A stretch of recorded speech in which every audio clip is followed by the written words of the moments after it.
wherein Lord Peter Wimsey observes a corpse and a cucumber sandwich with equal detachment.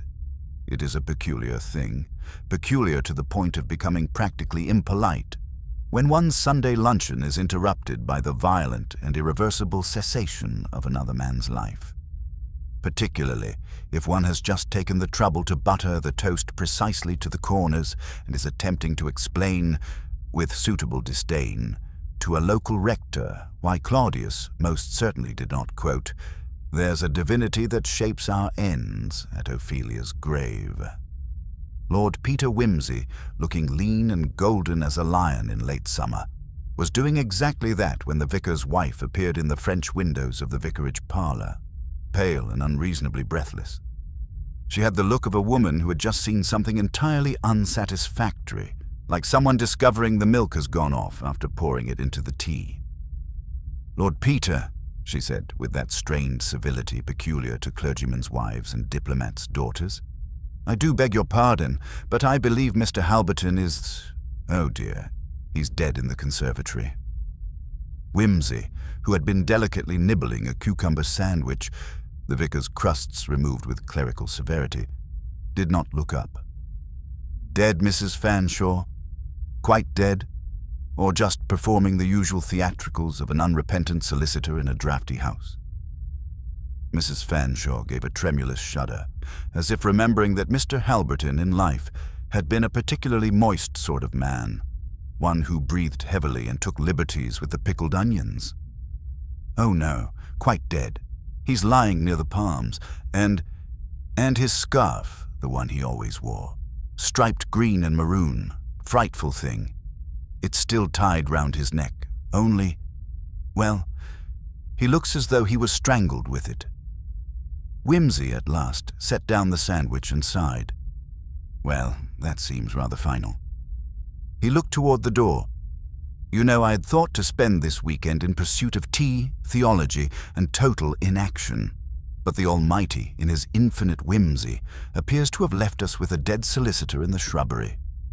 Really, one might call it an act of God if that weren't slanderous to Providence."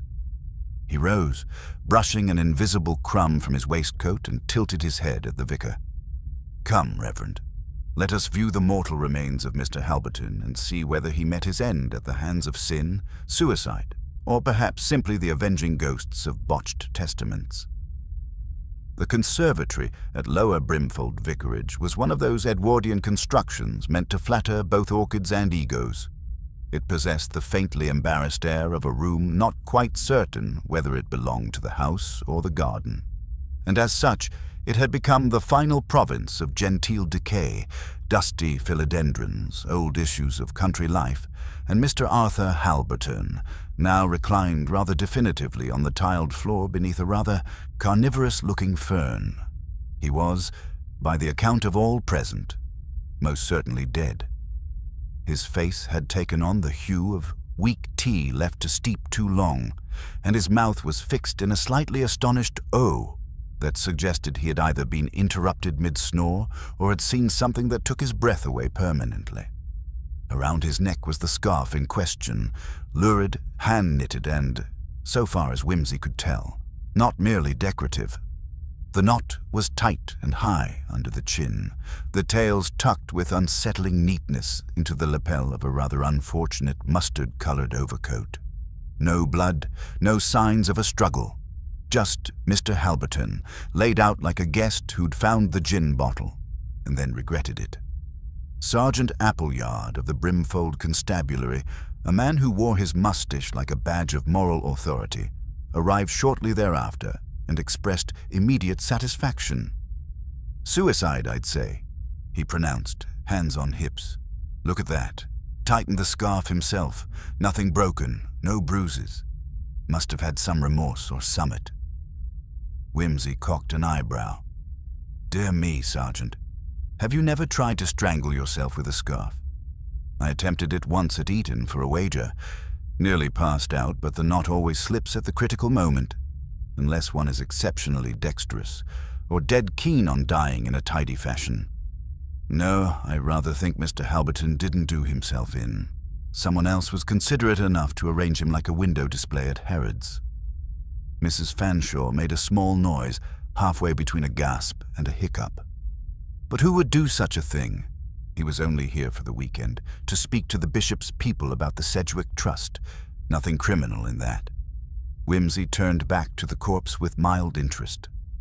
Ah, but Mrs. Fanshawe, when solicitors die amongst the petunias, one begins to suspect that everything is criminal in some sense. Shall we say, the game is afoot? He leaned down and, with a gentle touch, adjusted the scarf slightly, peering beneath it. Then he murmured, half to himself. The scarf was still tied neatly. That's the bit that troubles me. People in mortal terror don't usually bother with symmetry. He straightened and smiled like a man who's just remembered the answer to a particularly irritating crossword clue. Well then, he said brightly, I suppose it's time I earn my shilling. Let's begin with the guests, shall we? Someone must have seen something, heard something, or at the very least, had an alibi they'll bitterly regret by tea.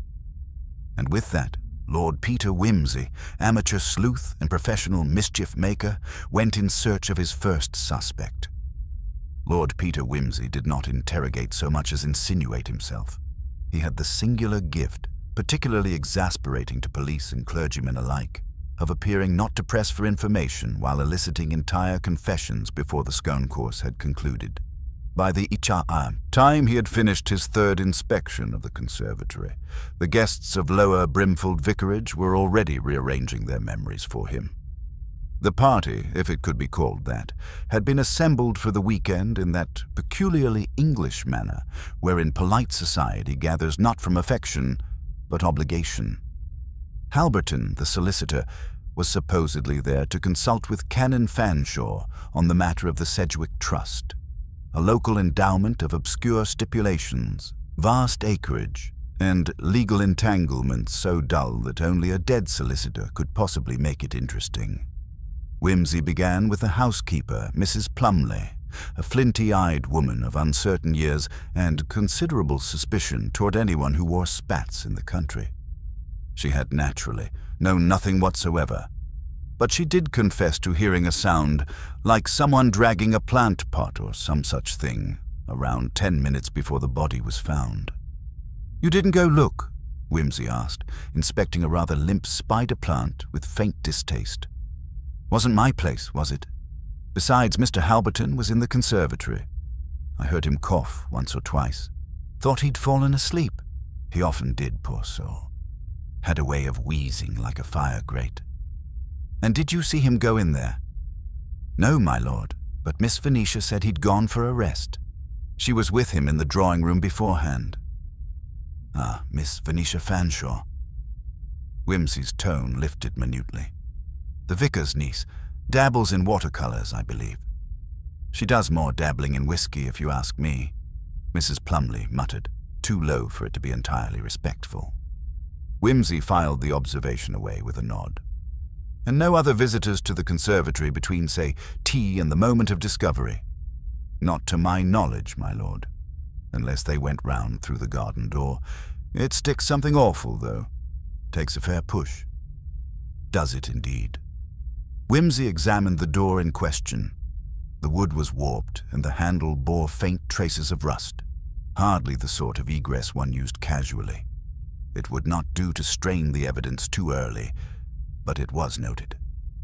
He left the housekeeper to her vinegar polishing and wandered back to the drawing-room, where the surviving guests had been corralled with tea and the subtle terror of Appleyard's constabulary presence. There were 4 of them: Canon Fanshawe, his niece Venetia, a Dr. Julian Kettering, ostensibly visiting from Oxford for research on ecclesiastical land grants, and a Mr. Peregrine Spall, who had the pinched face of a man unused to conversation and a waistcoat that screamed solicitor's clerk, or worse.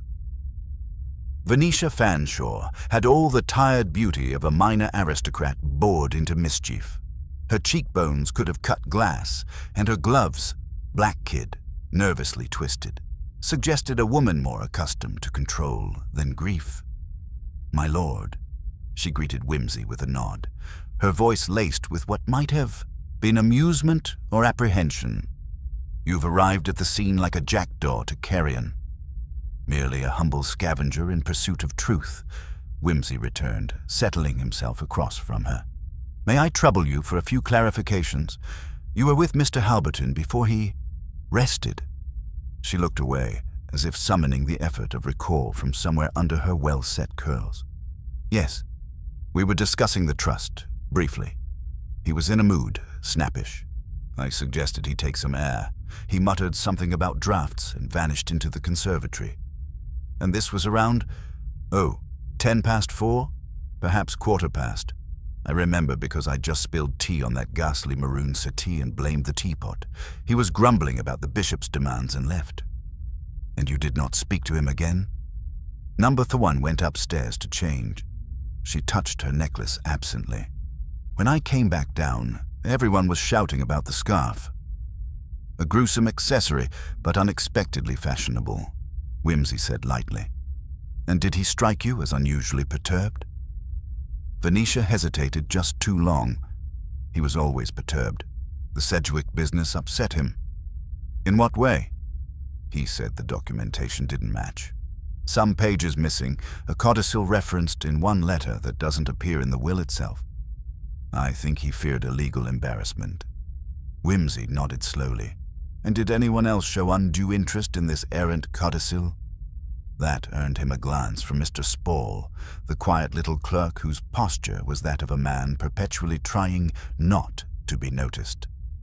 I should think not, Venetia said, too brightly. It was all dreadfully dry. Canon Fanshawe snored through half of it. The canon chuckled. I deny nothing. Legalese and lunch are incompatible companions, though I dare say Halberton seemed rather, on edge. Mumbled something about someone interfering, but it was half under his breath. Interfering with the trust? Possibly. Or with him. Who can say? He sipped tea with clerical serenity.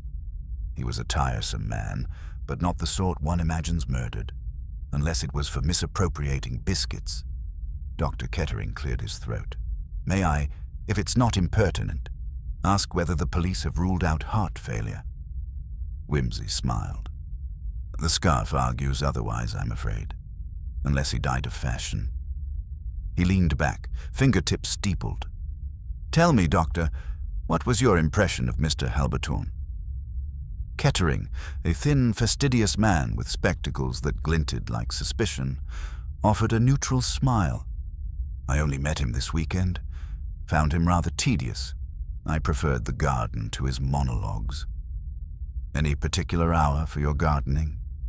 Just after 4, I believe. I went out to sketch some of the ivy on the western wall. Light was good. And you were alone? Yes, I imagine so. Wimsey inclined his head, apparently satisfied. Thank you. One last thing, if I may. Did any of you notice whether the conservatory clock was chiming properly today? There was a general rustle of thought. Spall spoke first, quiet and precise. It's been broken for weeks, I believe. Halberton mentioned it over breakfast. Said the chimes were irregular. Ah, Wimsey looked delighted. A clock that tells the wrong time is nearly as useful as one that tells none at all, at least to a murderer. He stood, brushed an invisible thread from his sleeve and looked toward the hall. Sergeant Appleyard, if you're finished terrifying the parlor maid, I'd like to examine Halberton's room. I believe he slept in the east chamber. Yes, my lord, through here. As they ascended the narrow stairs, Wimsey's tone dropped. Tell me, Sergeant, was anything found on the body?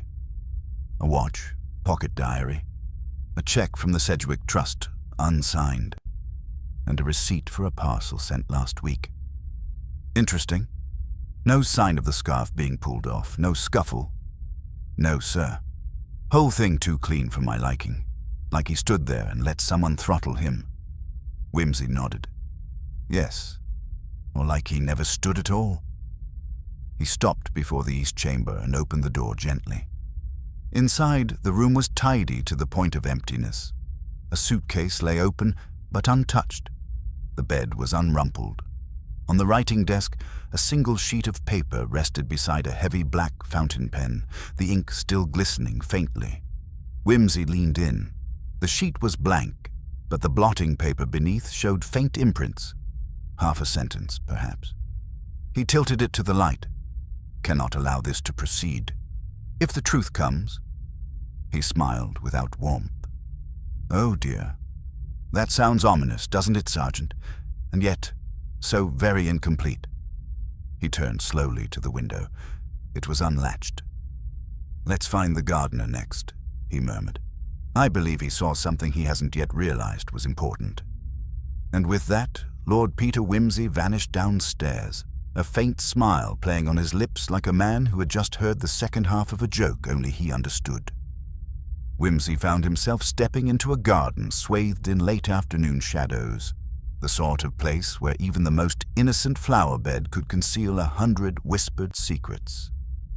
The scent of damp earth and fading roses mingled with something faintly metallic, perhaps the residue of a forgotten pruning shears, or, as Wimsey fancied, the ghost of the crime itself. The gardener, a wiry man named Hodge with hands like knotted roots and eyes perpetually squinting against the sun, was crouched near the espaliered wall, apparently absorbed in the task of coaxing a stubborn rose bush into bloom. He looked up as Wimsey approached, wiping his palms on a battered cloth. "Ah, Mr. Wimsey," Hodge said, in a tone that suggested he regarded the detective with the same interest one reserves for a tax, inspector, or a particularly officious pigeon. "Heard the news, of course. Poor Halberton. Didn't seem the sort to be murdered, if you ask me." "Indeed," Wimsey replied smoothly. "Yet here we are, dear Hodge. Tell me, what did you see yesterday afternoon? You were in the garden at 4, I understand." "Just about that," said Hodge, shifting his weight. "I was trimming the hedges near the west wall. Noticed Mr. Halberton passing through the side gate. Looked in a bit of a hurry, if you ask me. Had his scarf tied tight like he was cold." Odd for July, Wimsey raised an eyebrow. "And did you notice if he was alone?" Hodge nodded. "At first, yes, but then there was a fellow behind him, tall with a black coat, looked like a solicitor, but not one I knew." "Did you see the man's face?" "No, sir. Hat pulled low and the light was fading. They went through the conservatory door together." "Did anything else seem peculiar? Any raised voices? Struggles?" The gardener shook his head firmly. "No, nothing like that. But when I came back about 10 minutes later, the door was ajar. Thought I might have left it myself, but no, I'm sure." Wimsey tapped his chin thoughtfully. "The conservatory door does stick, I'm told. Odd it would be found open." "Very," agreed Hodge. "That door's been giving trouble for weeks." Wimsey's gaze drifted upward to the glass roof, where creeping tendrils of ivy cast long, flickering shadows. "Thank you, Hodge. That will do for now." As he returned to the house, Wimsey's mind was already working through the implications. A second man, tall and dark-coated, accompanying Halberton into the conservatory, was a vital detail. This figure's anonymity was deliberate. A hat pulled low and shadows cast by the declining sun provided ample cover. Inside, Sergeant Appleyard was conferring with the housekeeper about the missing salver from the drawing-room, a small silver tray, important enough to warrant mention but unaccounted for. "Curious," Wimsey murmured. "Who else knew about this salver?" "Only the family and staff, sir," Appleyard replied. "Been here a good many years." Wimsey's eyes flicked to the walls lined with oil paintings of stern visages and pastoral scenes, each exuding a veneer of stability and propriety. "May I see the last visitor's book, Sergeant?" "I fancy a glance at the comings and goings." The book lay on a side table, its pages yellowed and corners curled like old leaves. Wimsey's fingers traced the neat, looping script of visitors, tradesmen, and church officials. The entries for the day in question were unremarkable until his eyes caught a name scrawled in a hurried hand. "Reginald Stokes, 3:45 p.m. Reginald Stokes, Wimsey mused aloud. Do we know him? Local solicitor, lives in the village, the sergeant replied, never particularly friendly.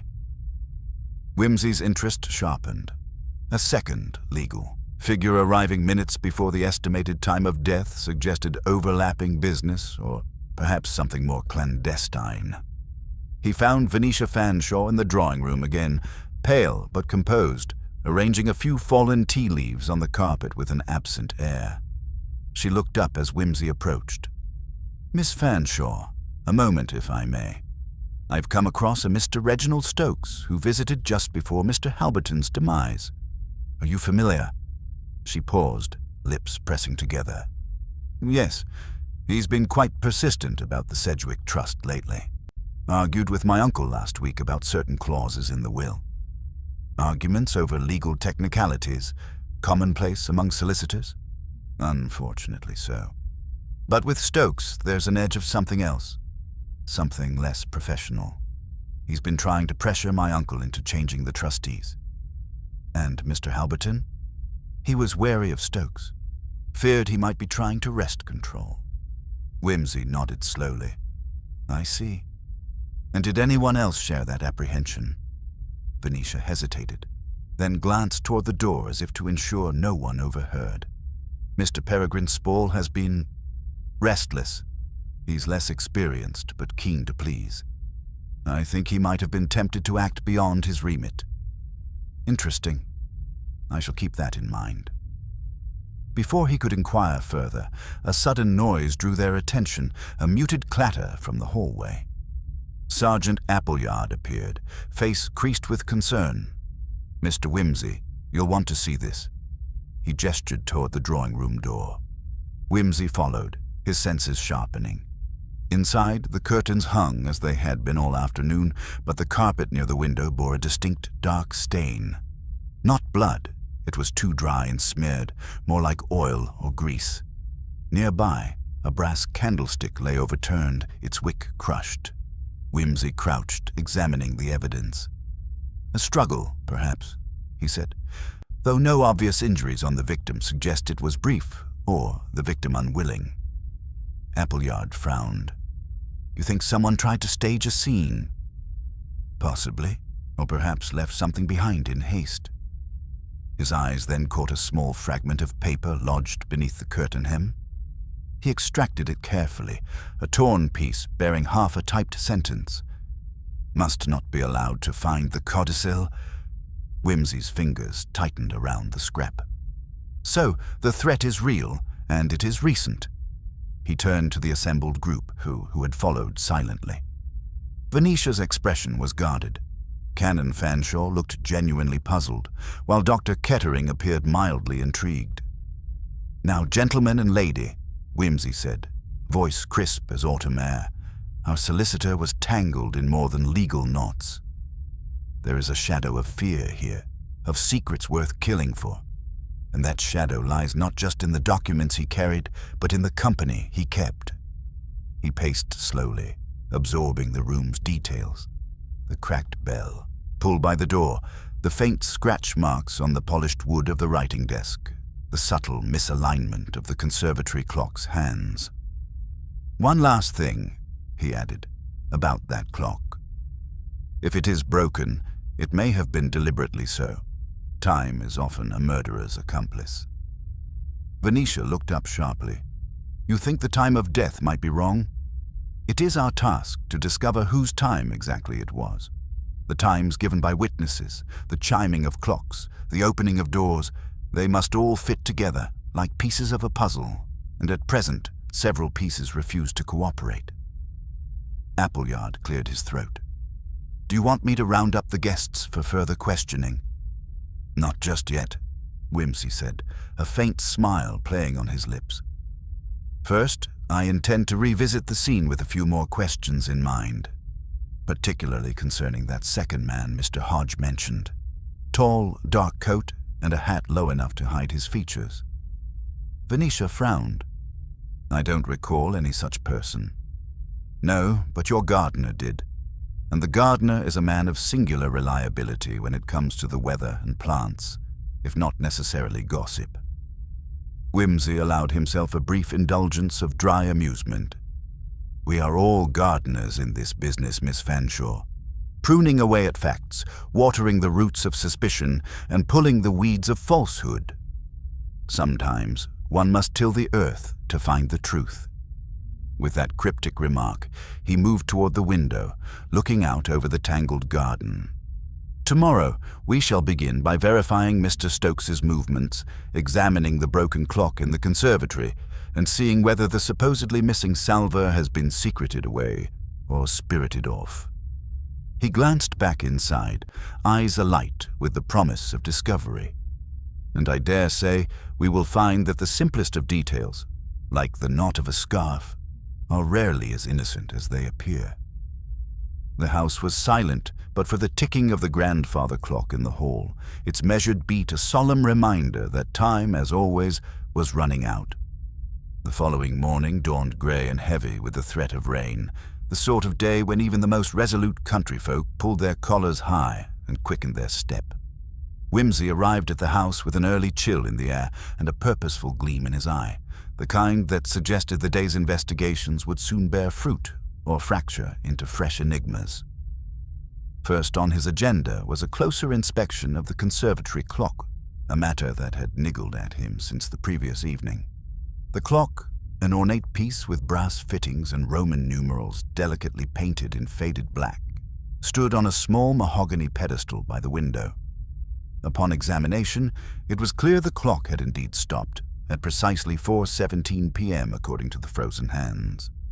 Wimsey gently tapped the glass casing with a finger, causing the hands to shift minutely as if protesting their eternal arrest. "Curious," he murmured. "Not broken by accident, but carefully arrested at the moment of significance." He pulled out a magnifying glass and examined the mechanism through the casing.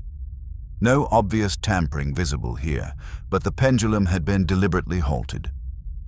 The fine layer of dust suggested the clock hadn't functioned properly for some days, yet the arrest of the hands indicated someone had chosen that exact moment to create a false timeline. "How long has the clock been malfunctioning?" Wimsey asked, turning toward Hodge, who stood watching with a frown. "About a week now, sir," Hodge replied. "I told Mrs. Fanshawe, but she said not to bother the master." Wimsey nodded thoughtfully. So the clock was already out of commission, yet someone thought it useful to freeze the hands at a specific time. That would suggest an attempt to mislead regarding the time of the murder. Before he could ponder further, the door creaked open, and Venetia Fanshawe stepped inside, her expression sober but resolute. "Mr. Wimsey, I have a moment before the others arrive." "May I speak freely?" "By all means, Miss Fanshawe. It's better to speak freely in the morning when the mind is clear and the shadows not yet fully cast." She hesitated briefly before continuing. "You spoke of Mr. Stokes yesterday, and the pressure he has exerted upon my uncle regarding the trust. There is more. My uncle found a codicil recently, hidden in a book, no less. It changes the beneficiary in a way that would upset Mr. Stokes's plans considerably." Wimsey's interest piqued. "A codicil, you say? And this was discovered shortly before the unfortunate event?" "Yes, only a few days ago. My uncle was secretive about it, and it seems Stokes had begun to suspect its existence." "Was the codicil brought to the solicitor's attention?" Number uncle refused. He said it was too dangerous, and that some things were better left undiscovered. Wimsey's fingers tapped rhythmically against the pedestal. Dangerous indeed if murder followed. "Miss Fanshawe, was anyone else aware of the codicil's existence?" She glanced toward the door, then back. "Only Mr. Peregrine Spall, but he was sworn to secrecy." "A curious choice of confidant," Wimsey mused. "An inexperienced man, perhaps more vulnerable to persuasion or coercion." Venetia nodded. "That is my fear. He seemed eager to please, yet something unsettled him these past days." Before Wimsey could reply, the sound of approaching footsteps signaled the arrival of others. Sergeant Appleyard entered, accompanied by Peregrine Spall himself, a young man with nervous eyes and a slightly tremulous manner. Wimsey greeted them with a wry smile. "Ah, Mr. Spall, your timing is impeccable, though I trust not so impeccable as to suggest foreknowledge." Spall blinked, swallowing. No, sir. I merely came at the sergeant's request." Wimsey's gaze sharpened. "Of course. Pray, Mr. Spall, recount your movements on the afternoon in question, precisely from 2 o'clock onward." The young solicitor cleared his throat. "At 2, I was in my chambers preparing papers. At about 3:30, I received a message from Mr. Halberton asking to meet in the library. I arrived promptly at 3:40. We discussed some documents, then at roughly 4:15, Mr. Stokes arrived unexpectedly. They spoke for a while. I waited outside." "And did you witness the arrival of the second man Mr. Hodge mentioned? The tall figure in the dark coat?" Spall shook his head. "No, sir. Only Mr. Stokes. Did you see Mr. Halberton leave the library afterward?" "Yes, about 20 minutes after Mr. Stokes left." Wimsey allowed a moment's pause before continuing. "And the salver, are you aware of its disappearance?" Spall frowned. "I noticed it was missing yesterday evening. It was often used for tea service when Mr. Halberton entertained. I mentioned it to the housekeeper." "Curious," Wimsey said. "Mr. Appleyard, any sign of the salver?" The sergeant shook his head. "Still missing, sir. No trace in the usual places." Wimsey nodded, considering. A piece of silverware may seem trivial, but often such details are overlooked precisely because they appear trivial. Let us not be so easily deceived. He then turned to the housekeeper, a stern woman named Mrs. Pritchard, who had entered silently behind Spall. "Mrs. Pritchard, you've served this household for many years. Have you noticed anything out of the ordinary recently? Guests arriving at odd hours, servants acting strangely?" She pursed her lips. "Nothing that I can put my finger on, sir, though Mr. Hodge did mention the conservatory door being left open. That's unusual. We keep it locked unless in use." "Indeed," Wimsey said. "And who was last known to use the conservatory yesterday afternoon?" "I believe Miss Fanshawe went in briefly to check on the orchids, but she left well before 4. Venetia nodded in confirmation. "That is correct. I did not see Mr. Halberton enter there with anyone else." Wimsey's eyes narrowed. "Curious discrepancies, all?" He then proposed they examine the conservatory door once more. The lock, a simple brass mechanism, was slightly tarnished, but functional. Wimsey tested it carefully. No signs of forced entry. The door appears to have been left unlocked, intentionally or otherwise. He knelt to examine the floor beneath the door, an area often neglected but vital for clues. Here the dust was slightly disturbed, and there were faint scuff marks leading outward. Someone left hurriedly then, Wimsey deduced, perhaps after the crime. Appleyard frowned. "But no one saw anyone leave, sir." "Precisely why we must reconsider the timeline," Wimsey said. "If the clocks and witness statements do not align, then either the witnesses err or something else is afoot." He stood, casting a glance toward the windows where the afternoon light was struggling through the thick clouds. "To resolve this, we must verify Mr. Stokes's alibi and movements.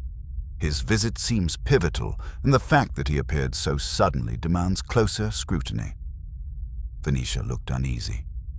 "Mr. Stokes does not enjoy being questioned. He is volatile. Then we must tread carefully. The art of questioning is not to accuse, but to observe. The twitch of a finger, the hesitation in a voice. These betray more than words." The door opened once more, admitting Canon Fanshawe, who appeared deep in thought, his clerical collar immaculate despite the morning's dampness. "Good morning, Lord Peter," the canon greeted with a grave nod. "I understand you are advancing well with the inquiries." "Indeed, Canon, but the path is crooked and the trees are thick. I sense we are close, yet the truth is still shrouded." The canon sighed.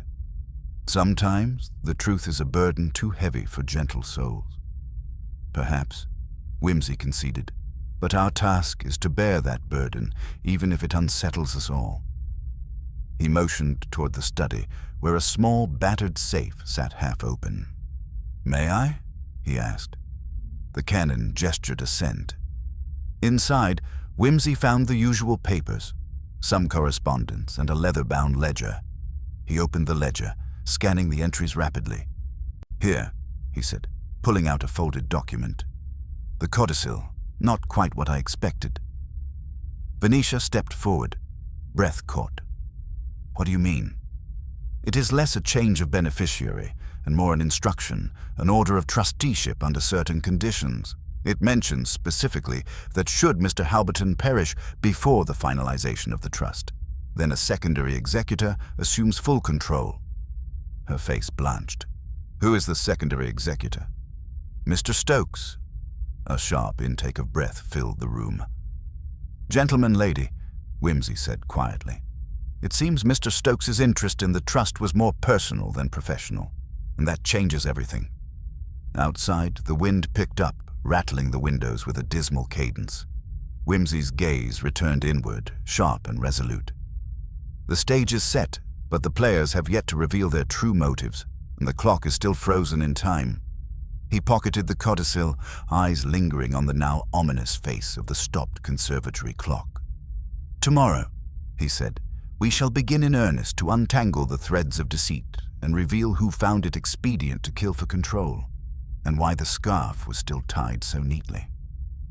The morning after the codicil's revelation dawned with a thick fog that seemed to muffle the very breath of the countryside, as if the land itself held its secrets close and refused to exhale.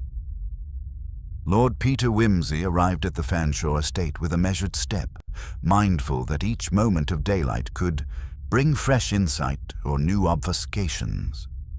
His first port of call was the small study where the codicil had been discovered. It remained untouched since the previous day, save for the leather-bound ledger and a scattering of papers. Wimsey settled into the high-backed chair and allowed his gaze to drift thoughtfully about the room. There was a certain oppressiveness here, not from the clutter or furniture, but from the palpable tension of things half-spoken and carefully withheld. He pondered the codicil's implications.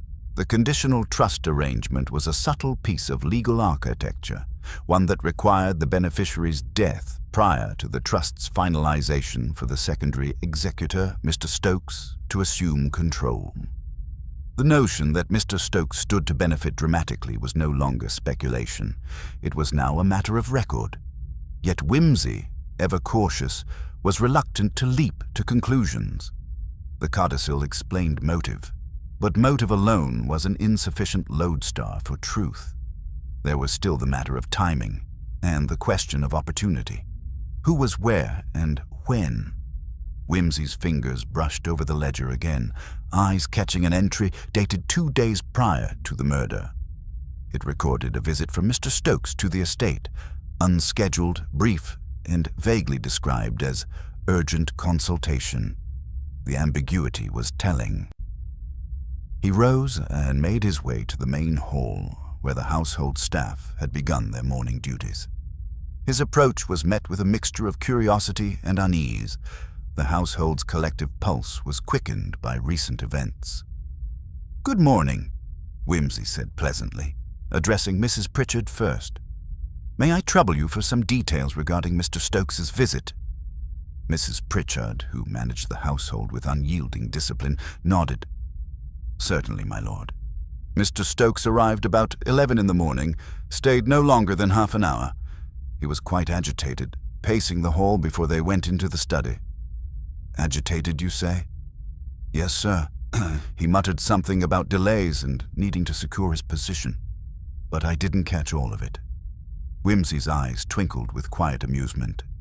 An excellent phrase, needing to secure his position. How appropriate in a household beset by intrigue. He then sought out Hodge, who was busy arranging firewood by the side door. The butler was a man of few words but sharp observation. "Hodge," Wimsey began, "tell me, when did you last see Mr. Stokes before the unfortunate event?" "Late afternoon, sir, around 4 o'clock. He left in a hurry, saying he had urgent business elsewhere." And did you notice anything peculiar about his manner, his attire, anything that might suggest premeditation? Hodge considered carefully. His coat was slightly rumpled, sir, but his gloves were pristine. He carried a small parcel under his arm, but I did not see what was inside. A parcel, you say? Interesting. Did you observe where he went afterward? Into the village, sir. He took the lane toward the post office and then disappeared down the high street. Wimsey nodded, filing the information away. Thank you, Hodge. Very helpful. Returning indoors, Wimsey found Venetia Fanshawe in the drawing room, her face drawn but determined.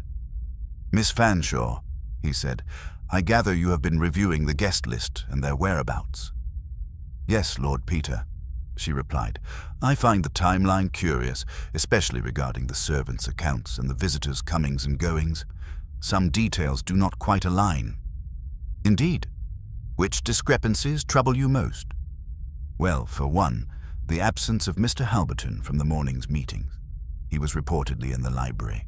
Yet several servants say they heard raised voices around midday, though no one saw anyone enter or leave. Wimsey tapped his chin thoughtfully. Voices heard, but no witnesses to entry or exit. A classic sign that the room in question may have a secret, or that the walls bear ears. Or perhaps the voices were staged, Venetia ventured. A distinct possibility. But I want to return to the matter of soundproofing. The library walls, windows, and doors. Have they been altered recently? Venetia shook her head. Not to my knowledge. The housekeeper did mention new drapes in the library, heavier than before. Ah, Wimsey said. Curtains, carpets, and fabric generally, our faithful friends and foes in the art of concealment. I shall inspect these presently. The two made their way back to the library, where Wimsey ran a finger along the thick velvet curtains, noting their weight and the muffling effect on the wooden floorboards. He then examined the door lock and frame. No signs of forced entry or tampering. The door seemed sound. Yet voices were heard, Venetia repeated. Wimsey smiled thinly. Voices are notoriously unreliable witnesses, my dear. Their volume, pitch, and clarity depend on a myriad of factors: distance, direction, and the materials through which they travel. He moved to the window, peering out. If someone wished to confer secretly, the library would not be an ideal location, given its central position and large windows. But the heavy curtains could dampen sound sufficiently for casual eavesdropping. As he spoke, a subtle noise caught his attention. A faint tapping, rhythmic and irregular, coming from the conservatory. He motioned Venetia to follow, and they proceeded through the hall. Inside the conservatory, Wimsey's eyes were immediately drawn to the window latch, which was slightly ajar, contrary to the housekeeper's earlier assertion. Miss Fanshawe, was this window open yesterday? Venetia shook her head. No, I'm certain it was closed. Wimsey knelt and examined the sill. There were faint smudges, fingerprints of the sort one might leave when opening or closing a window hurriedly. He then noticed something more disturbing. A single thread of deep scarlet fabric caught on the latch, delicate but unmistakable. Wimsey's eyes narrowed. The scarf, the same one found neatly tied around Mr. Halberton's neck. Remarkable, he muttered. A clue seemingly insignificant, yet potentially vital.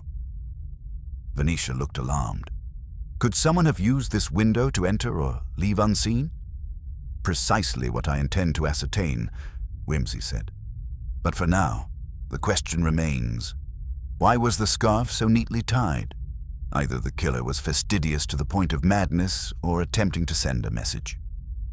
The day waned, and Wimsey's inquiries led him next to Mr. Peregrine Spall. The young solicitor had become increasingly uneasy, his manner shifting from nervous deference to guarded reticence as the hours passed. Wimsey noted this with interest. Mr. Spall, you have been described as a man of duty and discretion. Yet in your presence, there is a certain tension, almost as if you carry a weight too heavy for your shoulders. Spall swallowed visibly. I only wish to serve justice, my lord. Of course. Tell me, did you ever observe any peculiar behavior from Mr. Stokes? Only that he seemed restless these past days, more demanding than usual. I overheard him speaking sharply to Mr. Halberton about the trust.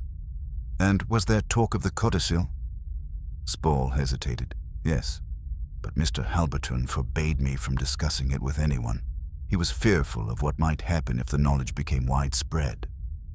Fear is a potent motive, Wimsey remarked. Not always for the victim. Before Spall could respond, a sudden knock interrupted them. Sergeant Appleyard entered with a small package wrapped in brown paper. "This was found in the garden near the conservatory, sir," he said, handing it to Wimsey. Wimsey carefully unwrapped the parcel to reveal a tarnished silver salver missing from the household since the murder. "Aha," Wimsey said. "The missing salver returns like a ghost from the past. Note its tarnish and dust, likely hidden or discarded hastily." He examined it for fingerprints or markings, noting a faint smear of something dark on one edge. "Miss Fanshawe, this may prove crucial. Where was the salver kept?" "In the sideboard of the dining room," she replied. "It is used only for special occasions." Wimsey looked up, eyes gleaming. Special occasions indeed. And murders are sometimes most special of all. He turned to the assembled company. "Gentlefolk and servants alike, each piece in this jigsaw must fit precisely, or the picture remains distorted. We have a codicil that could provide motive, a silenced clock that attempts to fix the time, and a scarf that links the victim to an open window. Yet the murderer remains elusive," Venetia said softly. "Patience," Wimsey said. "The strands will come together. All it requires is the correct light and the steady hand to untangle the knots." As dusk gathered, he cast a final glance toward the conservatory clock, frozen in eternal 4:17. The clock, the scarf, the salver, each a token, a signpost, a whispered hint on the trail toward truth. And truth, as ever, would be merciless and brilliant. The evening shadows lengthened, draping the Fanshawe estate in a twilight more suited to whispers and half-truths than to certainty. Lord Peter Wimsey sat in the dimly lit drawing-room, a glass of sherry resting untouched on the low table beside him. His sharp eyes scanned the faces of those gathered. Venetia Fanshawe, still pale but resolute. Mr. Peregrine Spall, whose anxiety had now crystallized into near panic. Mrs. Pritchard, composed yet watchful, and Sergeant Appleyard, eager but cautious. Wimsey's mind was a maze of timelines, motives, and trivial details, each waiting to be aligned with the precision of a master cartographer. The missing salver found discarded near the conservatory, the inexplicably tied scarf, the frozen clock, and, of course, the codicil.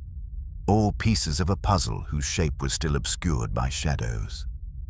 "It strikes me," Wimsey began, voice smooth as the sherry he declined to drink, "that we have been too easily beguiled by what presents itself as the obvious." He tapped the side of his nose with a slender finger. "Mr. Stokes's visit and agitation are no doubt significant, but they are but one thread. We must consider the tapestry in its entirety." Venetia nodded. "I confess I'd been inclined to accept Mr. Stokes's obvious motive and rest my hopes on your insight to confirm it. But these new revelations trouble me." "Trouble is the heartbeat of all mystery, Miss Fanshawe," Wimsey said with a slight wry smile. "Let us then turn to the matter of timing. The clock in the conservatory stopped at precisely 4:17, correct?" "Yes," replied Appleyard. "Sergeant's guess is that it was struck or tampered with at the moment of the murder. Or soon after. A deliberate attempt to freeze the moment to confuse the record of time." Wimsey's gaze drifted to the window behind the group. "Yet the murder weapon remains elusive. Do we know with certainty how Mr. Halberton met his end?" "By strangulation," Venetia answered softly. "The scarf, tied tightly around his neck, was the instrument. But whose scarf it was has not been established." "Aha," Wimsey murmured. The scarf, neatly tied, yet found fluttering from the conservatory window, must belong to the victim or to the killer. It is curious that it remained so immaculate, despite its grim use. Perhaps the murderer intended it to be found, Spall suggested nervously. Or perhaps the murderer's haste caused a mistake, Wimsey countered. Let us consider the logistics. The window was ajar after the fact, yes? Yet the front door showed no signs of forced entry. This is correct, Appleyard confirmed. The household seems confident no stranger passed through undetected. Wimsey rose and moved toward the fireplace, hands behind his back. If the murderer was someone known to the household, then entry and exit need not involve the front door. The window presents an alternative, an escape route, or perhaps an access point. Venetia looked uneasy. But the conservatory window is elevated, and the garden slopes sharply. Not an easy route for a hurried escape. True, Wimsey acknowledged. However, difficult does not mean impossible, nor does it preclude a staged departure. He paced slowly. Let us then examine the possibility that the scarf was planted. If so, what purpose would that serve? To implicate someone, Spall said quickly. Or to distract, Wimsey corrected. A red herring, no doubt. But which direction does it point us toward? Wimsey's thoughts shifted to the missing salver. And the salver, discovered in the garden, what of its role? It was removed from the sideboard, which was locked during the evening meal. Yet the salver bore signs of recent use. Could the victim have been serving himself or someone else, perhaps to toast or exchange a token? Venetia frowned. No one mentions any dinner guests other than family and servants. Precisely. But the act of removal itself may be symbolic. A message, perhaps, or a staged clue. The room fell into a thoughtful silence until Wimsey's expression sharpened. I propose we revisit the servants' quarters. We must question them anew, carefully. That evening, Wimsey moved quietly through the corridors, accompanied by Sergeant Appleyard.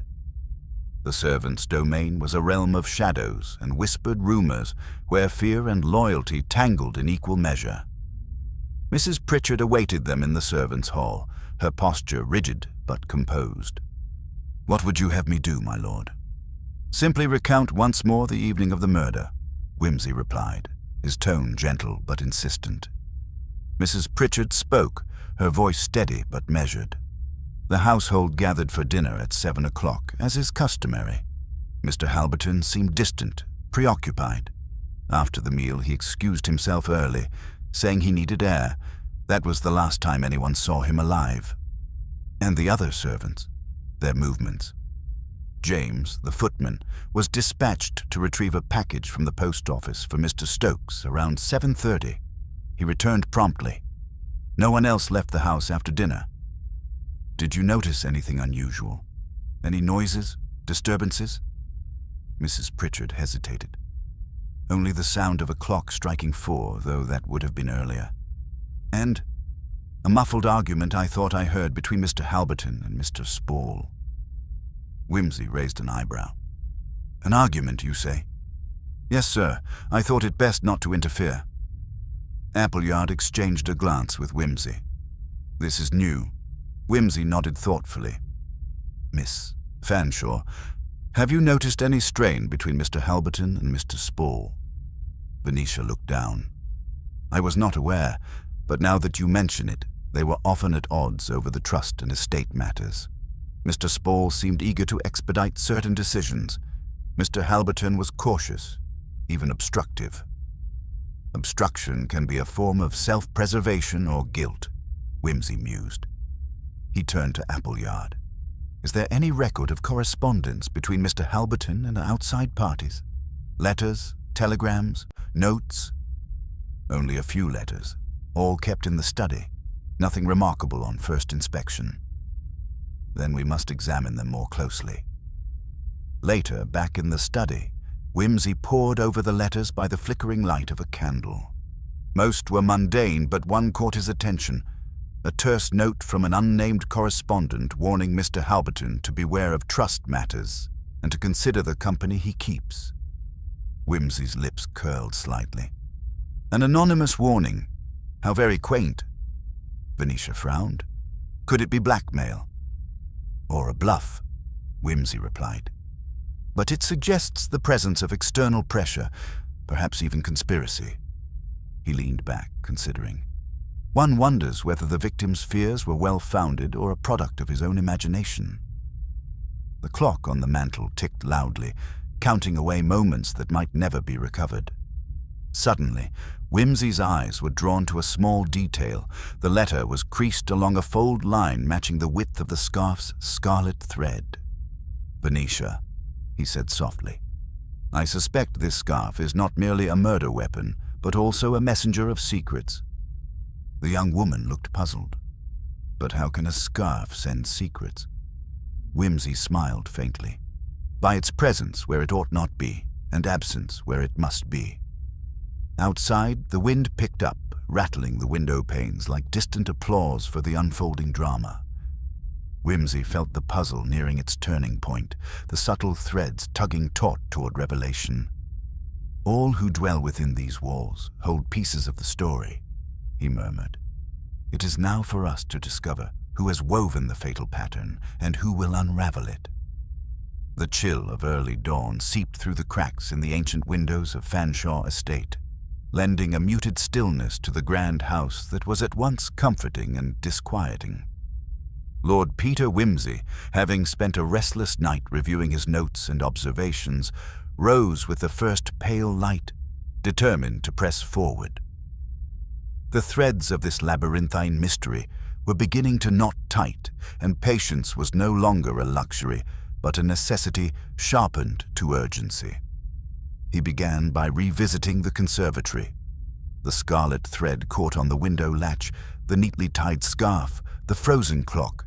Each element had begun to stitch together a more coherent image, yet key gaps remained. The garden lay silent beneath a fine mist, dew sparkling on the grass as if the earth itself bore witness to secrets. Wimsey's sharp eyes surveyed the window again. If the scarf had been planted, it was meant to draw attention here, to suggest an escape or an entrance concealed by darkness. But the garden told a different story. Faint footprints disturbed the dew near the conservatory wall. Some pressed deeply as if under duress, others lighter and more tentative. The pattern suggested struggle, yet there was no sign of anyone fleeing hastily into the open fields beyond. His thoughts were interrupted by the arrival of Sergeant Appleyard, who carried a sheaf of newly catalogued items from the housekeeper, an assortment of keys, a small diary found tucked behind a loose panel in the study, and a folded piece of paper discovered in the lining of a coat hanging in the servants' quarters.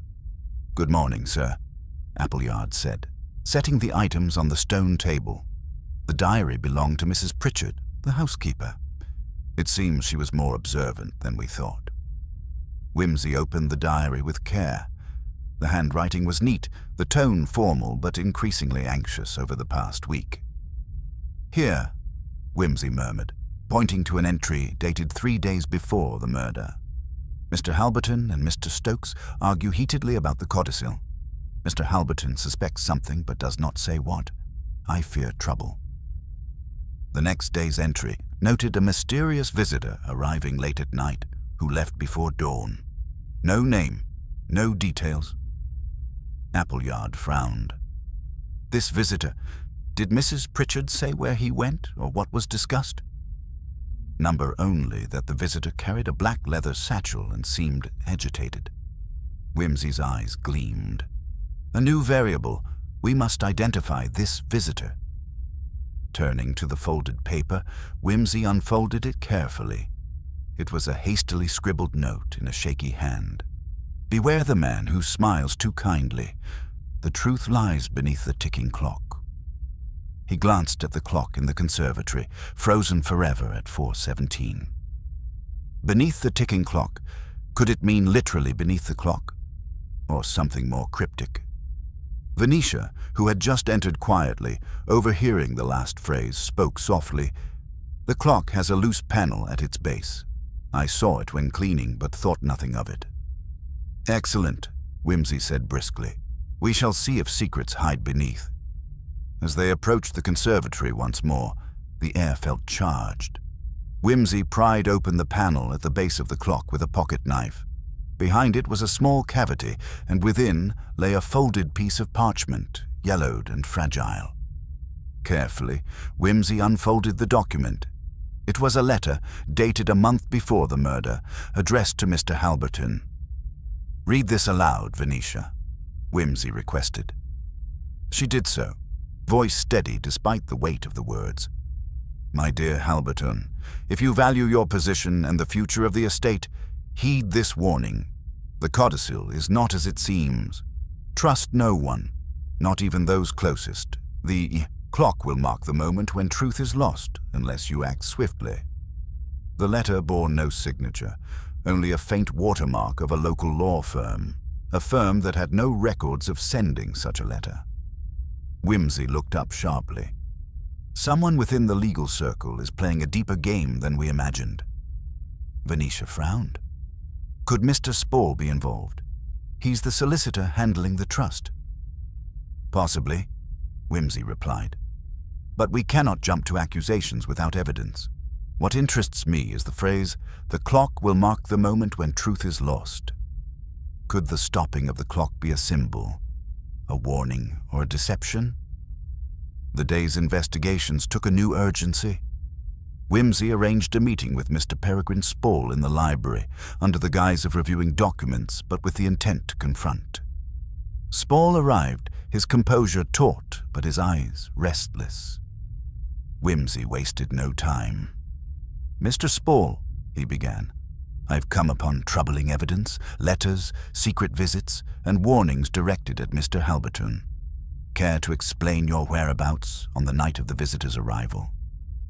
Spall swallowed, glancing briefly at Venetia before replying. "I was at home, attending to paperwork. I admit I have been under stress. The stakes of the codicil have unsettled many."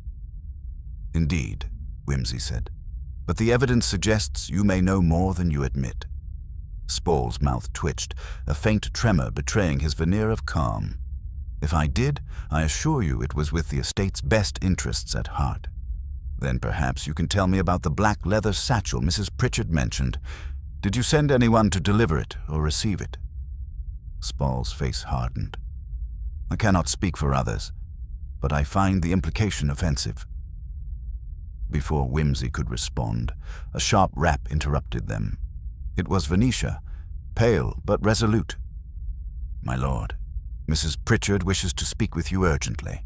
Something she discovered in the servants' quarters." Wimsey excused Spall and followed Venetia to the servants' hall, where Mrs. Pritchard waited, clutching an old leather-bound ledger.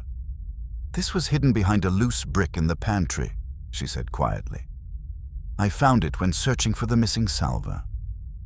Wimsey took the ledger and leafed through it. It was a record of household expenditures and deliveries. But what caught his eye was a series of cryptic annotations beside certain dates and names, often initials followed by short notes. "F.S. late arrival. Package received, no signature. Tension high." One entry was particularly striking. The night of the mysterious visitor's arrival bore a note. "Package transferred under cover of darkness. Trust compromised." Wimsey's mind raced. "F.S. Could that stand for Mr. Stokes?" Venetia nodded slowly. "It must be.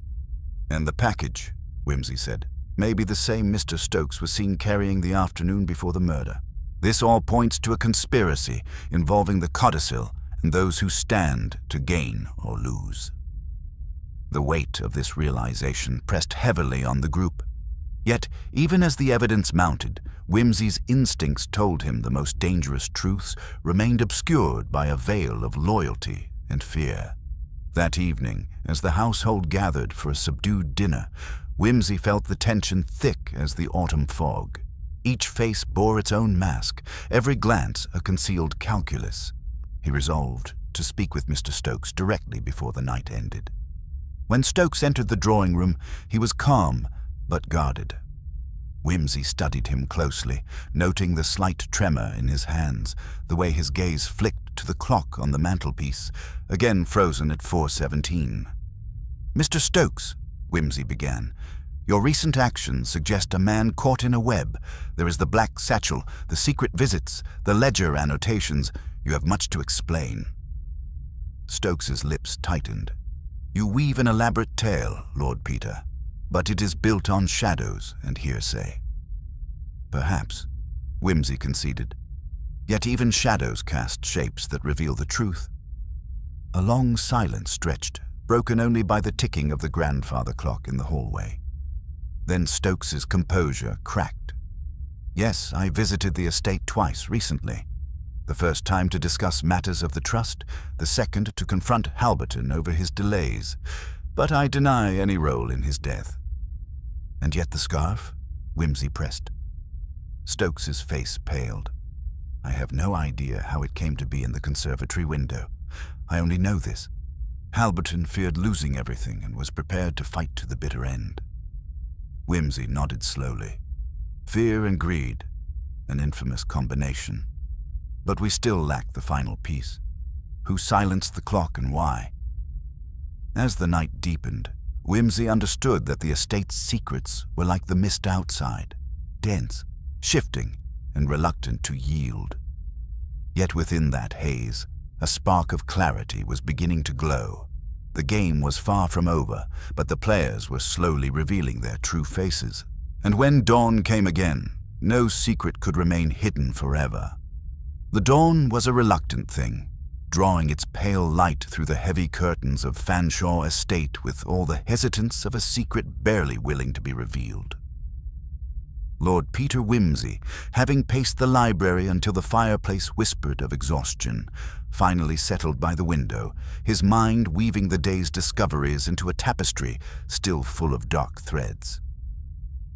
The house seemed quieter now, as if it too were holding its breath. Venetia joined him silently, her expression unreadable but attentive. "It occurs to me," Wimsey began, turning to her with that faint arch of his brow, "that the key to this riddle might lie not in what was said, but what was left unsaid, or perhaps what was seen but dismissed." She inclined her head. "You mean the seemingly trivial details? The clock, the scarf, the footprints?" "Precisely. Those are the shadows cast by the true culprit's hand, the faint echoes that betray the steps of the guilty."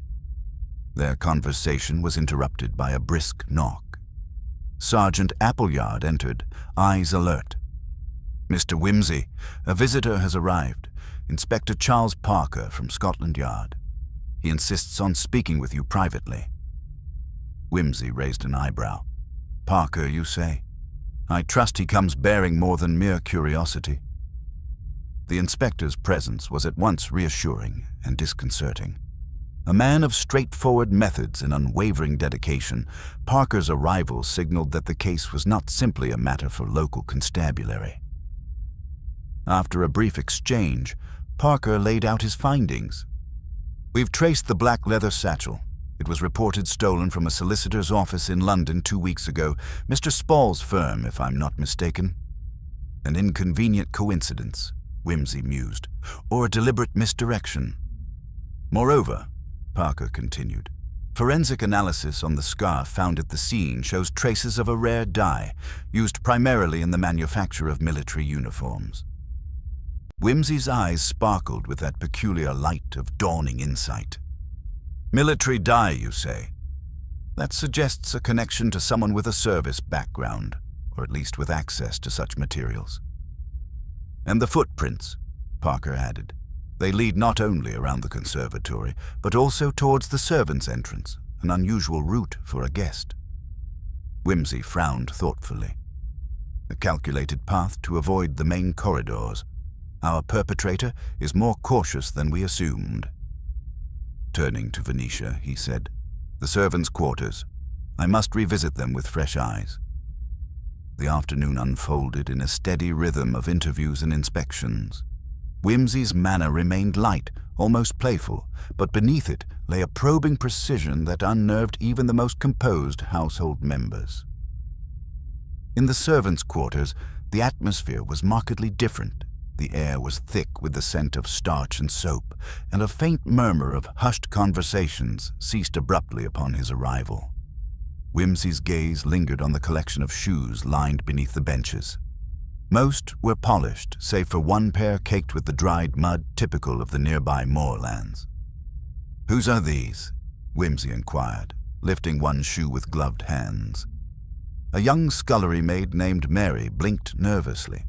"Mr. Turner's, sir. He was out late last night, said he needed air after dinner."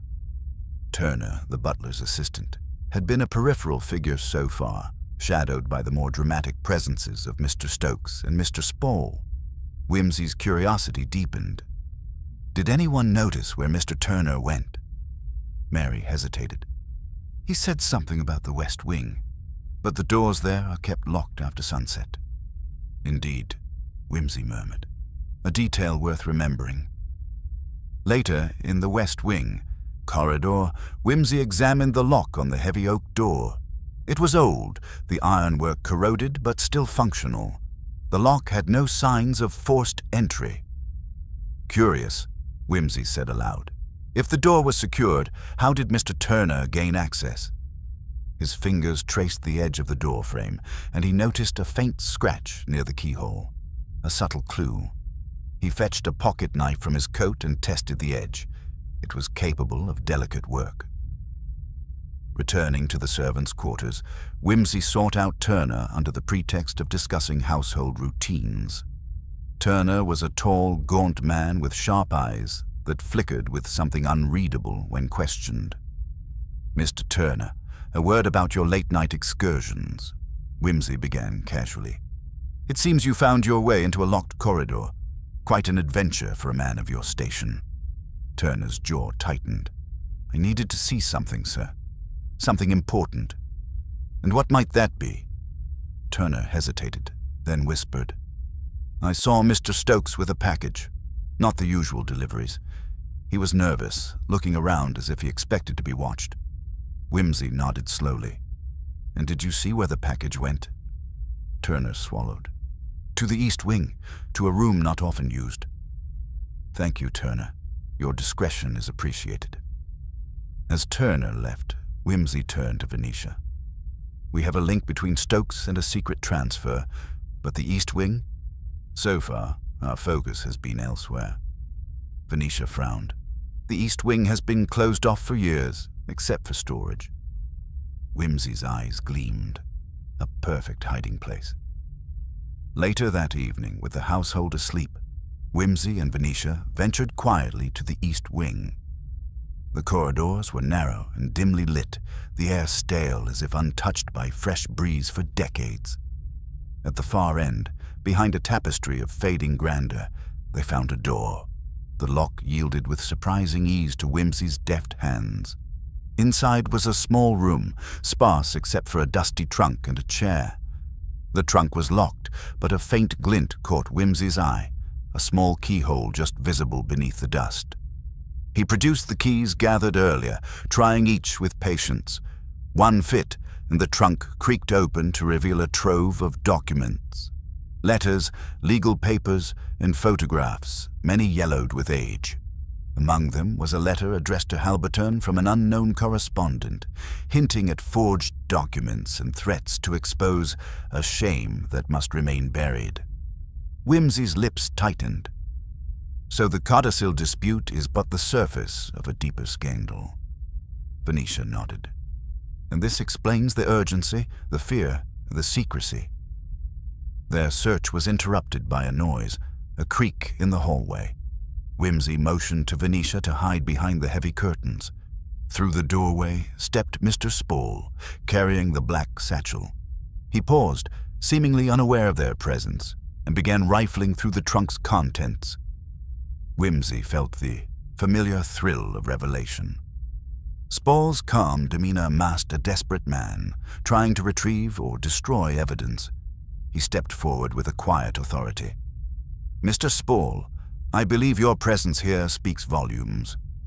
Startled, Spall spun around, face pale. "Lord Peter, this is hardly the place for your theatrics." Wimsey's smile was cold.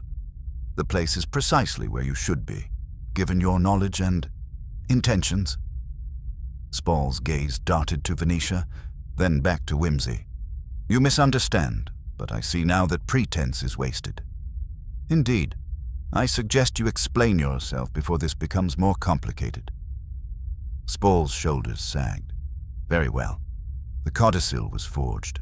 The original documents were manipulated to benefit certain parties, myself included. Halberton discovered the deception and threatened to expose it. I came here tonight to reclaim the proof, to protect the estate and my reputation."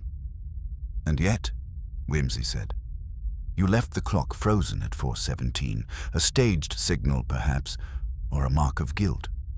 Spall's eyes flickered with anger and fear. "I did not stop the clock. That was another's doing."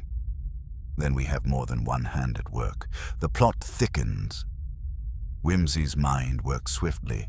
The evidence of forgery, secret meetings, and hidden packages coalesced into a web, but the true puppeteer had yet to step into the light. As Spall was escorted away for further questioning, Wimsey turned to Venetia. "Trust is a dangerous commodity in places like this, Venetia. And truth, a fragile guest who often arrives too late." The night settled once more over Fanshawe, but Wimsey knew the final act was approaching. The stage was set, the players wary, and the curtain about to rise on the unmasking that none could now avoid. The morning light crept cautiously over the sprawling Fanshawe estate, but within the house, a charged silence held sway. The revelation of Mr. Spall's duplicity had rippled through the household like a sudden frost, chilling even the most loyal retainers. Yet, for all its impact, Lord Peter Wimsey knew that the truth behind Halberton's death remained elusive, a shadow just beyond the reach of light. The day began with the usual formalities. Breakfast served in the high-ceilinged dining room, servants gliding discreetly like phantoms around the imposing oak table. Wimsey, however, had no appetite. His mind sifted through the tangled threads of the case with the precision of a master weaver. Venetia, sitting quietly beside him, caught his gaze and nodded. "We must speak with the others again. There is something still out of place." "Indeed," Wimsey agreed, fingers steepled beneath his chin. "Our acquaintance with the surface only scratches the varnish of this mystery. I propose we start with those who were present at the manor the night of the incident, particularly those whose stories don't quite fit together." Their first visitor was Mrs. Elsie Merton, the housekeeper, a woman whose face was carved from the very granite of Fanshawe itself, stern, loyal, and not given to idle gossip. "I have nothing more to add, Lord Peter," she said crisply, folding her hands. "We've been through all of it." "Yet, Mrs. Merton," Wimsey countered gently, "you seemed quite agitated during your last account. You mentioned a locked pantry door, one that was found ajar." Mrs. Merton hesitated, eyes narrowing. "Yes, it was odd. I'm sure I locked it myself. No one else has the key." "Could it have been left unlocked by accident?" "No, sir. I take pride in my duties." Wimsey smiled faintly. "Precisely why it's curious. Might I request to see this pantry?" They rose together, traversing the shadowed corridor that led to the kitchen wing. The pantry was a small, windowless room, lined with shelves cluttered with jars and tins, the scent of dried herbs mingling with polished wood. The door bore the faintest scuff mark near the lock, almost imperceptible in the dim light. Wimsey's keen eyes noted it immediately. "A sign of tampering," he murmured. "Or an attempt to conceal a hurried entry." Mrs. Merton's lips pressed into a thin line. "But who would risk such a thing?" A question with no shortage of possible answers, I'm afraid. Next, Wimsey sought out Mr. Turner, the butler's assistant whose late-night wanderings had already raised suspicions. Turner appeared more composed than the previous evening, but the shadow of anxiety lingered. "Mr. Turner, might I ask again about your movements after dinner?" Wimsey inquired smoothly. "You mentioned the West Wing." What precisely drew you there? Turner swallowed and glanced about before answering. I was trying to find a place to be alone, sir. The house can feel suffocating when tensions run high. Understandable. But did you happen upon anything unusual? I saw Mr. Stokes, sir, moving something from the storeroom to the east wing. A heavy box. It seemed urgent. Wimsey arched an eyebrow. A box, you say? Not the package you mentioned before? Turner shook his head. No, different. Larger, I think. This new detail unsettled Wimsey. Thank you, Mr. Turner. Your discretion remains essential. Turning to Venetia, he said quietly, "This box could be pivotal. If it contains evidence or tools of deception, it might explain the frantic efforts to conceal the truth." Venetia nodded. "We must locate it."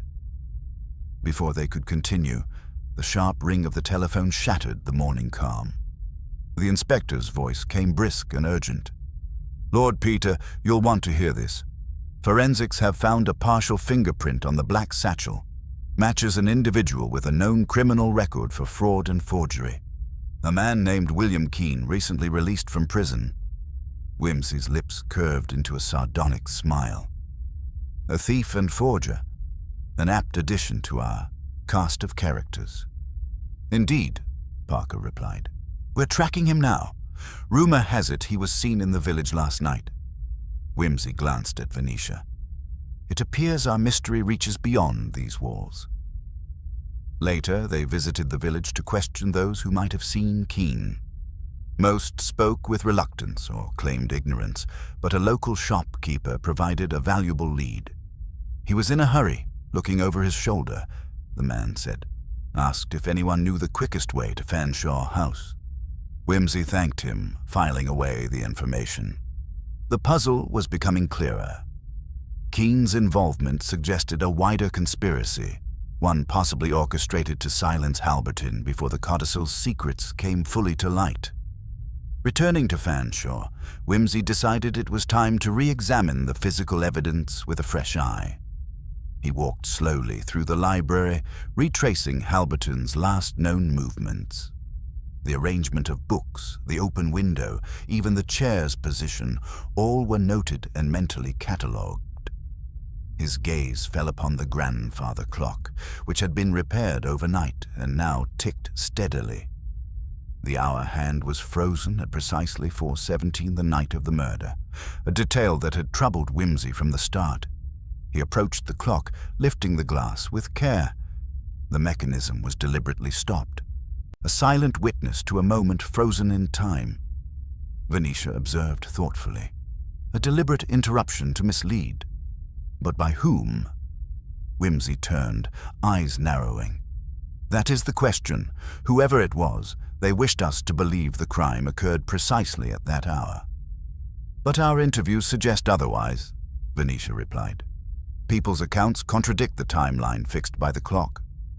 "Exactly. It is the clock's frozen hand that is the red herring." Wimsey paced, then paused before the mantelpiece. There lay a small bronze statuette, an oddity among the orderly arrangement. He picked it up, turning it over. "A distraction," he murmured. "Placed to draw attention away from the true clue." Suddenly, a thought struck him. He hurried to the open window and looked down upon the garden below. The dew-covered grass bore faint, irregular impressions. Footprints, but the spacing was odd, inconsistent with a straightforward walk. Venetia stepped beside him. They seemed staggered, almost as if the person was limping. "Or carrying something," Wimsey added. "A load unevenly balanced." He bent down to examine the prints more closely. The impressions were deeper on one side, suggesting a heavy burden borne on the left. His mind raced back to Turner's report of the box moved in the night. The heavy box, the disrupted pantry, the altered timeline. They are connected. Turning abruptly, he beckoned Venetia. "We must inspect the East Wing storeroom again. There is more to uncover." As they made their way back to the East Wing, the atmosphere thickened, with unspoken tension, Every creak of the floorboards, every flicker of shadow seemed amplified. Within the storeroom, Wimsey's fingers traced the edges of the crates and boxes stacked haphazardly. He stopped suddenly, touching the floor beneath a large canvas tarp. Lifting it revealed an empty space, freshly scrubbed. Odd for a room so dusty elsewhere. "Someone hastily removed something here," Wimsey said softly. "But what?" Venetia pointed to a faint smudge on the wooden floorboards. A partial footprint, matching the heavy sole of Mr. Turner's shoes. Wimsey nodded. So Turner was indeed more involved than he admitted. But was he the perpetrator or an unwilling accomplice? The answer, Wimsey felt, was near. But it required one final piece of the puzzle, a detail overlooked in the rush to judgment. Returning to the library, he sat and summoned the household's occupants, insisting on a meeting. The tension was palpable as they gathered, a motley collection of unease and guarded glances. Wimsey's gaze swept the room, resting on each face with measured intensity. "Ladies and gentlemen, the threads of this mystery have led us through a maze of deception, jealousy, and fear. But there remains a single thread, slender yet unbroken, that will unravel the whole." He paused, allowing the weight of his words to settle. The truth lies not in the obvious, but in the gaps, those overlooked moments, the silences between words, the spaces where shadows linger. Eyes flicked nervously, and a faint murmur stirred. "I will ask you all to remain present this evening," Wimsey continued, "for the final act will be performed under these very roofs, and the guilty shall find themselves exposed not by force, but by the inexorable logic of evidence." A low, almost imperceptible smile curved his lips. The house seemed to hold its breath, awaiting the conclusion that would bring the facade tumbling down, revealing not only the killer, but the dark human passions that had ignited tragedy beneath Fanshaw's stately exterior.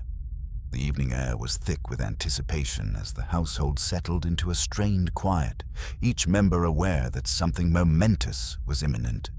The great hall, with its tall windows shuttered against the creeping chill, bore a somber weight, illuminated only by the flickering glow of the hearth and the muted radiance of crystal sconces. The assembled guests, though outwardly composed, betrayed a restless undercurrent in the flicker of darting eyes and the subtle tightening of clenched fists. Lord Peter Wimsey stood near the fireplace, hands behind his back, the very picture of cultivated calm. Venetia lingered nearby, a watchful presence but otherwise silent. Across the room, Inspector Parker exchanged terse nods with Sergeant Dawes, their faces grim but deferential.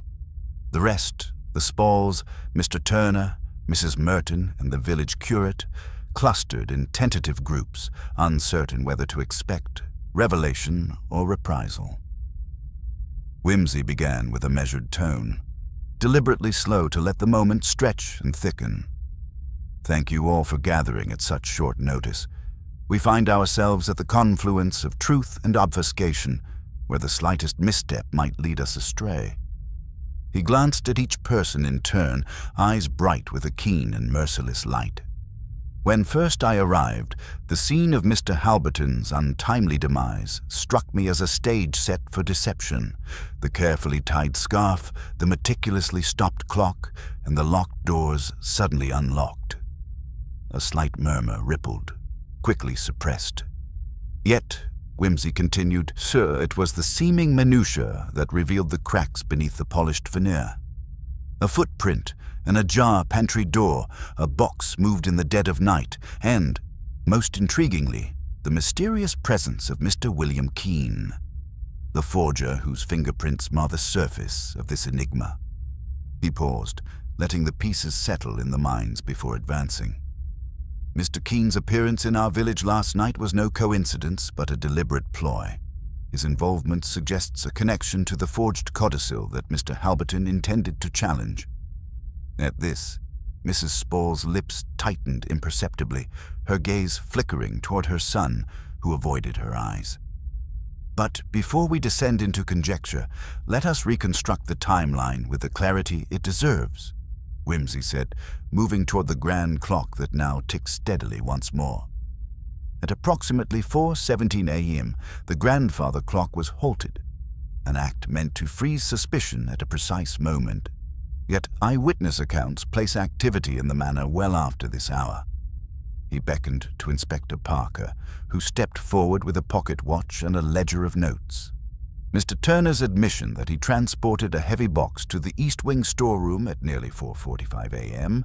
contradicts the supposed timeline of death. Turner shifted uneasily. The box in question, Wimsey elaborated, was removed from the pantry, the very room found unlocked contrary to Mrs. Merton's usual vigilance. Someone wished to conceal an object crucial to the events that transpired. He turned to Venetia, who produced from a discreet satchel a small bundle wrapped in oilcloth. Carefully, she unwrapped it, revealing a collection of documents, letters, contracts, and a sealed envelope marked with a wax crest. "These papers," Wimsey explained, "were hidden inside the box. Most notably, the sealed envelope contains the original, authentic codicil to Mr. Halberton's will, which annuls the forged one purportedly discovered." Gasps and startled whispers filled the room. Mr. Halberton, it seems, anticipated treachery within his own family, a suspicion that tragically proved justified. Wimsey's gaze settled on young Mr. Spall. A motive lies therein. Disinheritance is a powerful incentive for crime. Mr. Spall finally spoke, voice tight. "I did confront my father, yes, but I did not kill him." "Indeed," Wimsey said with a slight smile, "and your alibi was corroborated by several witnesses, including Mrs. Merton, who saw you in the West Wing at the time." He turned back to the group. "Now consider Mr. Turner's role. His footprints in the storeroom, his knowledge of the box, and his admitted late-night wanderings place him closer to the scene than he cared to admit." Turner's face blanched. "I was only moving the box under orders." "Orders from whom?" Wimsey pressed gently. "From Mrs. Spall," Turner confessed, voice trembling. The room tensed as all eyes shifted to the housekeeper. Mrs. Spall's composure faltered for a moment, a flicker of defiance and fear crossing her face. "I wish to protect the family name," she said quietly. "The forged codicil would have brought ruin. Protection at what cost?" Wimsey murmured, stepping closer. "Your attempt to hide the true will only deepened the deception." "But the murder?" Venetia's voice was barely audible. Wimsey's expression darkened. A tragedy born not solely from greed, but from a desperate need to control legacy and reputation. The true killer sought to manipulate time and perception, hence the stopped clock and the staged scene. He turned sharply toward the dim corner where Inspector Parker had remained silent.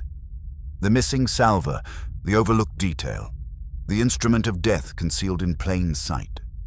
Parker stepped forward, holding a silver tray with a faint stain barely visible in the firelight. "On the tray," Wimsey explained, "were the poisons, the instruments of subtle murder." The scarf, tied neatly, was not a sign of calm, but of a final, cruel flourish, masking the strangulation inflicted moments before. "But who had access?" Venetia asked softly. Wimsey's eyes locked onto Mrs. Merton. "You, who prided yourself on your vigilance, were the only person with keys to both pantry and storeroom. Your protestations of ignorance were earnest, but you underestimated the reach of observation." Mrs. Merton's stoic mask cracked. Her gaze fell. "Motivation?" Wimsey inquired. A bitter smile twisted her lips. "I served the family for decades, only to be dismissed like yesterday's news when a new generation sought to remake the household in their image. Resentment festers in quiet places." "And the presence of William Keene? An accomplice, hired unwittingly or coerced to forge documents and sow confusion." The room fell into a stunned silence. Wimsey drew a final breath. This house, with its veneer of civility, was a crucible of human frailty, pride, fear, and the desperate clinging to control. He gestured toward the window, where the first blush of dawn tinged the horizon. Let this morning bring with it not only light, but clarity. The tangled web has been unraveled, and justice may now proceed unimpeded. Inspector Parker stepped forward to place Mrs. Merton under arrest, while the household absorbed the weight of exposure and loss. Venetia approached Wimsey, who lit a cigar with an air of weary triumph. "As ever, Lord Peter," she said, "your mind dances on the edge of chaos and order." Wimsey's arch smile returned. "And it is in that dance that the truth often hides, Venetia, like a finely tied scarf, neatly arranged to distract the eye from the knot beneath." With that, he turned toward the stairs, his figure retreating into the shadows of Fanshawe House, leaving behind a family fractured but facing the clear light of reckoning. The gathering in the great hall had dispersed, the household settling into a brittle silence interrupted only by the occasional creak of aged timber and the distant, restless sigh of the sea. Lord Peter Wimsey remained alone by the hearth, his thoughtful gaze fixed on the dying embers, as if the smouldering coals might illuminate a final, hidden truth. Venetia stood nearby, the faintest trace of anticipation flickering in her eyes. Wimsey finally broke the stillness, his voice low but resolute. "The case, while ostensibly resolved, harbors one last intricacy, an omission so subtle that it might be mistaken for oversight were it not for its profound implications." He turned to Venetia, who inclined her head in silent encouragement. The forged codicil, the staged strangulation, the carefully manipulated timeline, all of these point toward a design of ruthless precision. Yet there remained an anomaly, the scarf itself. So neat, so deliberately arranged around Mr. Halberton's neck, it invited inspection not merely as a prop, but as a signal. Wimsey's eyes sparkled with dry amusement. A theatrical flourish, no doubt intended to mislead, yet ironically the very clue that unravels the murderer's entire narrative. He retrieved the scarf, holding it aloft with the reverence of a scholar examining a relic. "Observe here, a minute's snag in the silk thread, scarcely visible to the casual observer. It betrays a hurried knot, tied with the left hand, an awkwardness inconsistent with the victim, who was right-handed and fastidious." A hush fell as the assembly, newly gathered, regarded him with rapt attention. Who, then, among us is left-handed and possessed sufficient knowledge of the household secrets to craft such deception? Eyes turned to Mrs. Spall, the housekeeper, whose steely composure faltered for the briefest moment. Mrs. Spall's motive, though shrouded in loyalty, masked a darker impulse: control. The forged codicil was her weapon to secure the family's wealth under a preferred heir, herself by proxy, through influence and manipulation. She faltered, voice barely a whisper. "I did it to protect them, to preserve what was rightfully ours." Wimsey's tone softened but remained unyielding. "But in so doing, you ensured ruin, not preservation. The fatal flaw lay not only in your scheme but in the underestimation of human observation, of the smallest detail that betrays the grandest design." He gestured to Inspector Parker. "It is Mrs. Spall who orchestrated the murder, strangling Mr. Halberton in a moment of desperate clarity, then arranging the scene to mimic an accident, a theatrical final act to her carefully penned drama." The housekeeper's shoulders slumped, the weight of inevitability settling upon her. As the constables moved forward, she offered a final, bitter smile. "Perhaps," she murmured, "in another life, loyalty need not be such a cruel master." Wimsey exhaled softly, a wry smile touching his lips. And so the curtain falls, revealing that even the most elegant of scarves cannot conceal the tangled threads of human folly. Turning to Venetia, he added with customary levity, "Shall we hope that the next mystery proves less constricting?" She laughed gently, and together they stepped into the dawn-lit corridor, leaving behind the shadows of Fanshawe House and the neatly tied knot of a dark and intricate deception finally undone.